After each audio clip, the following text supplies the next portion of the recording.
가을 프로그램 개편을 맞아 애청자 여러분께 처음으로 선보이는 코너입니다.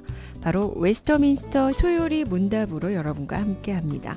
이 자리에 함께하는 분입니다. 목포 세안교회 전임훈 목사님 나오셨습니다.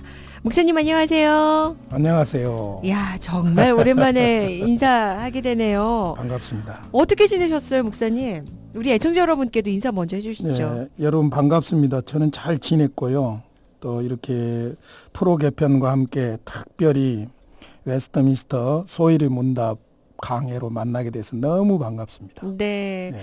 자, 방금 말씀을 하셨어요. 이번 가을 프로그램 개편을 통해서 예. 웨스터민스터 소요리 문답으로 함께 네. 하게 되는데 이제 이 시간을 통해서 우리가 애청자 여러분들께 어떤 메시지를 주고 싶은지 제가 먼저 좀 이야기를 하면 예.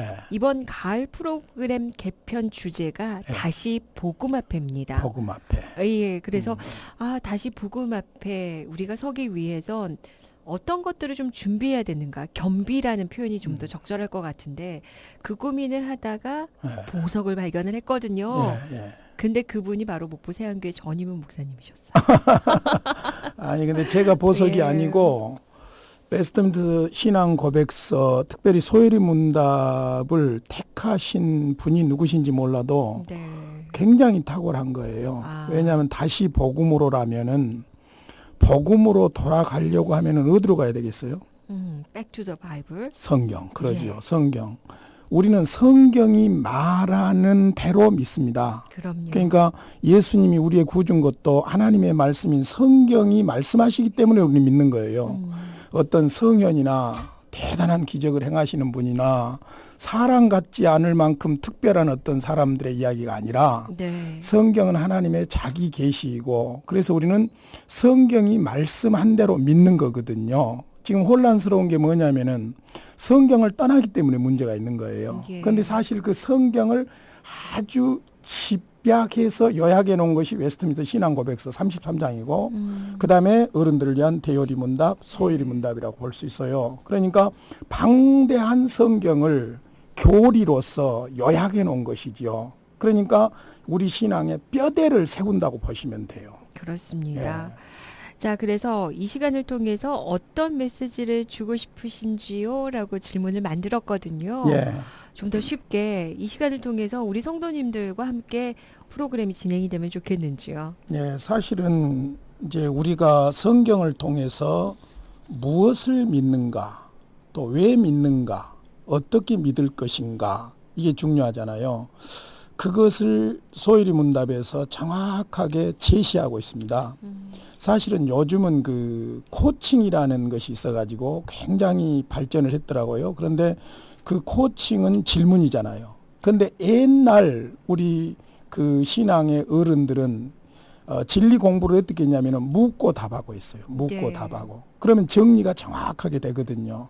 그래서 함께 공부하면서 짧은 시간이지만은 잠깐씩 우리가 누구를 왜 무엇 때문에 어떻게 그걸 생각하면서 함께 따라오시면 아마 나도 모르는 중에 그 희미했던 것이 좀 예. 환해질 수가 있고 좀 혼란스러웠던 것들이 정리가 되는 네. 그런 효과를 가져왔으면 하는 바람입니다. 그래서 이 시간은요. 예.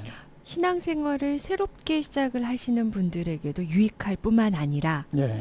기존에 좀 이렇게 성경에 대해서 좀 더 그 참된 진리를 알기 원하시는 분들께도 아주 유익한 시간이 되지 않을까 이런 생각이 들어요, 목사님. 그렇죠. 그러니까 사실은 하나님께서 우리를 부르심으로 신앙이 시작되는데 소위 신학적인 용어로 말하자면 효과적인 부르심, 성령의 내적인 부르심이 있는 사람들은 진리에 대한 갈망이 있어요.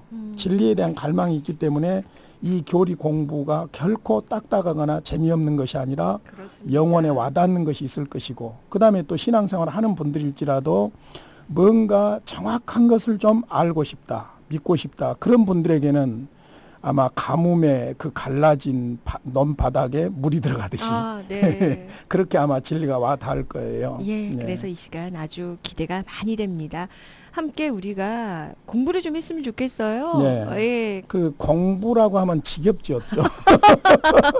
공부라고 하면 좀 지겨운데 또 교리 그러면 다들 머리 아프게 생각해요. 예. 근데 저는 원래 안 믿는 집에서 태어나가지고 어려서부터 신앙생활을 하면서 누군가가 정확하게 이렇게 정리해 주는 게 없어가지고 많이 갈등을 겪으면서 신앙생활을 했어요. 네. 그래서 저는 이제 초신자들이라든지 불신자들이라든지 이런 분들의 가슴을 제가 이해하려고 예를 쓰는 사람인데요. 사실 교리 공부가요. 택하지 않는 사람들, 불신자들에게는 딱딱하고 재미없는 것이 될런지 모르지만은 네. 진실로 거듭난 그리스도인들에게는 교리 공부 재밌습니다. 물론 이제 제가 강사가 잘못 섭외돼 가지고 좀 재미없이 딱딱하게 할 것 같은데 절대 그렇지 그래도 않습니다. 제 네. 경험으로는 교리 네. 공부가 너무 재밌고 신나는 거예요. 그렇죠. 예. 방금 이제 교리 공부라고 하셨거든요. 예, 예. 근데 교리 공부가 언제부터 시작이 됐는지부터 좀 알아간다면 좋지 않을까 하는 생각이 들어요, 목사님. 이제 멀리 가면 예수님께서 그 제자들을 부르시고 가르친 데서부터 시작이 되겠죠.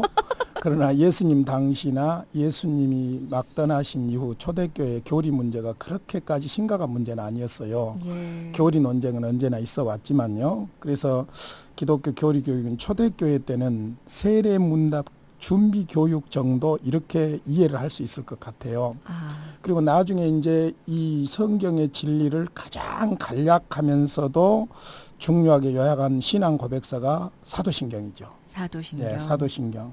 근데 이제 문제는 어디서부터 생기냐면은 중세부터 생깁니다. 중세로 우리가 암흑기라고 그러죠. 그렇죠. 암흑기라는 것이 다른 것이 아니라 성경에서 떠나 있었던 거예요. 물론 그 배경은 이제 여러 가지 이유들이 있지만 그 중에 하나가 일반 성도들에게 성경이 읽게 되거나 해석하거나 이렇게 하도록 허락이 되지 않았잖아요. 그러니까 하나님의 자기 계신 성경으로부터 멀어지면 인간은 종교성이 있기 때문에 미신적인 신앙생활을 하게 됩니다. 우리가 그걸 벗어나려고 하면은 성경으로 돌아가야 되거든요. 그렇죠. 하나님의 특별히 계신 성경으로. 예. 그래서 사실은 중세 암흑기에는 교리 교육이 등한시되었던 것이 사실입니다. 왜냐하면 하나님과 이제 신부들을 상대하고 그다음에 일반인들은 신부들을 상대하고 그래서 고해성사를 하게 되고 네. 그렇지 않습니까? 그래 라틴어로 그냥 설교하고 이런 식이 됐죠. 그러면서 또 부패도 많이 됐었고요. 그렇죠. 그러다 보니까 이제 누구의 잘못이라기보다는 성경에서 떠나다 보니까 중세 기독교가 미신 종교로 전락을 해버립니다. 그건 똑같아요. 인본주의 종교하고 똑같이 변하는 거예요. 성경이 없으면은. 그러다가 이제 종교 개혁 시대에 들어오면서 성경으로 돌아가자는 운동이죠. 종교 개혁을 여러 가지로 뭐 오직 은혜, 오직 믿음 뭐 여러 가지 이야기를 하는데 가장 핵심적인 배경이 뭐냐면은 성경으로 돌아가자 그겁니다. 성경으로. 네. 성경에서 이탈한 교회를 성경으로 돌아가게 하자. 이것이 종교 개혁이죠. 그러다 보니까 이제 종교 개혁자들은 무엇을 중요하게 여기게 되냐면은 성경을 중요하게 여기게 되고 그러다 보니까 성경에서 믿는 바를 효과적으로 교육하고자 하는 그런 이제 열망이 생겨나는 것이죠. 그래서 이제 여러 가지 그 상황들은 있지만은 종교 개혁에 있어서 기독교 강요를 그 체계화한 정말로 인물 중에 인물이 이제 칼빈이라고 볼 수 있는데 그렇죠. 칼빈 같은 분은 제네바에서 교회 개혁을 착수하면서 가장 먼저 1537년 정도입니다. 제네바 교리 문답서를 만들어요. 제네바 교리 네. 문답서를 작성해서 실질적인 교리 교육을 실행을 합니다. 워낙 그 없었던 걸 이제 새롭게 그렇죠. 시작을 하는 거죠. 예. 그러다가 칼빈도 이제 반대자들로부터 추방을 당하지 않습니까? 그래 다시 돌아오는데 다시 돌아와서도 한 일이 뭐냐면은 제네바 교리 문답서 373문답을 만들어 가지고 다시 교육을 하기 시작을 하지요. 근데 칼빈이 그 교리 교육의 목표를 보니까 그 제네바 교리 문답서 서문에 나와 있는 내용인데요. 네. 첫 번째가 분별하는 능력이에요. 다른 영들을 분별하는 능력. 두 번째가 자신이 믿는 기독교 진리에 대한 변호의 능력을 길러주는 거예요. 변호의 능력. 그때 당시에는 예. 변증, 이걸 굉장히 중요하게 여겼거든요. 내가 믿는 기독교 진리를 내가 변증할 수 있는 그런 능력을 길러주고자 하는 것이죠. 이런 차원에서 봤을 때 지금 우리에게 일반 그렇죠. 평신도들에게 믿지 않는 분들이 얘기해봐라 그러면 잘 대답 못하는 경우들이 그러니까 이제 많거든요. 답답한 게 이단에 빠진 지금 상황들을 보면 진짜 상식적으로는 말도 안 되는 교주들을 따라가는 거예요. 그게 자기들이 믿는 기독교에 대한 분별력과 그다음에 변증력이 없기 때문에 그렇죠. 그러나 체계적으로 진리를 알게 되면 이런 것에서 벗어날 수가 있겠죠. 네. 그리고 이제 세 번째가 하나님 영광을 목적으로 해서 사는 성숙한 신앙인으로 살게 하고자 하는 그런 목적으로 이제 이 교리 공부를 시켰죠. 네. 근데요, 칼빈의 교리 교육이 참 중요하다고 말씀들을 주변에서도 많이 하시거든요. 예. 근데 왜 중요한 건가요, 이게? 그러니까 이제 제가 그냥 칼빈으로 넘어간 것은 초대교회, 그다음에 중세, 그다음에 칼빈 종교 개혁에서 칼빈을 대표적으로 바로 들어왔는데 칼빈이 그만큼 성경적인 기독교를 추구했다는 것이죠. 성경적인 예. 기독교. 그래서 그분이 뭐 그 교리의 중요성을 말하는 것을 구체적으로 다 말할 수는 없지만은 자신이 교제하던 영국의 한 성주에게 보낸 편지에 이런 내용이 있습니다. 하나님의 교회는 교리 교육 없이는 유지될 수 없습니다. 이것은 선한 씨앗이 죽지 않고 새로운 생명으로 자라는 것처럼 왕성하도록 하기 때문입니다. 네. 당신은 오랫동안 붕괴되지 아니하고 튼튼히 서 있는 집을 짓기를 원한다면 자녀들이 아주 인상 깊게 이 교리 문답서를 통하여 믿음으로 이끌어지도록 염려하고 돌보시기 바랍니다. 이런 내용이에요. 여기서 아주 인상적인 말이 하나님의 교회는 교리 교육 없이는 유지될 수가 없습니다. 참된 교회의 표지 첫 번째가 뭐냐면은 말씀의 신실한 선포거든요. 그러니까 말씀이 없이 교리 뼈대가 없이 교회가 설 수 없다는 거죠. 성경에서 빗나간 교회는 이미 교회가 아니에요. 그러니까 교회가 설 수 없다는 것이죠. 예. 자, 극동방송에서 보내드리고 있습니다. 사랑의 뜰한 일부 함께하고 계십니다. 오늘 이 시간 가을 프로그램 개편을 맞아서 애청자 여러분께 처음으로 선보이는 코너입니다. 목포세안교회 전임은 목사님 모시고 함께 이야기를 듣고 있습니다. 자, 오늘 이 시간 첫 시간으로 이 교리 공부가 왜 중요한지부터 좀 배워봤거든요. 예. 벌써 마칠 시간이 됐어요, 목사님. 시간이 참 빨리 흐르는데요. 예. 이 시간 우리 애청자 여러분들 이제 새롭게 여러분께 선보이는 겁니다. 방송을 들으시고요.